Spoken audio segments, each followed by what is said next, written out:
over time, embracing technology as part of solution to many problems we had. We have seen that absolutely technology has become a huge multiplier effect.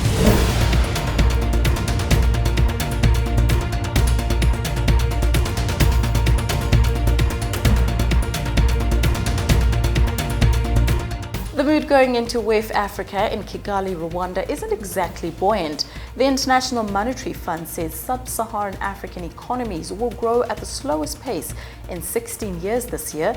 That will reverse a trend that saw the region record growth rates that even surpassed that of the developed world. Yet the continent, faced with a slowdown in China, the world's largest consumer of commodities, is still seen as an attractive investment destination. Hamer of Ashburton Investments joins me now to talk about the region's growth prospects. Well, Rob, are there obvious sectors which should provide value?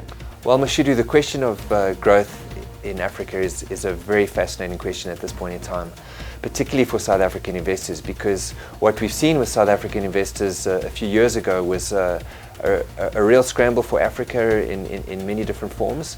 Subsequently to that, given the commodity-driven issues that we've seen in Africa, it's really gone off the boil with most South African investors who tend to now look a lot more at opportunities in Europe or Australia or really anywhere outside Africa.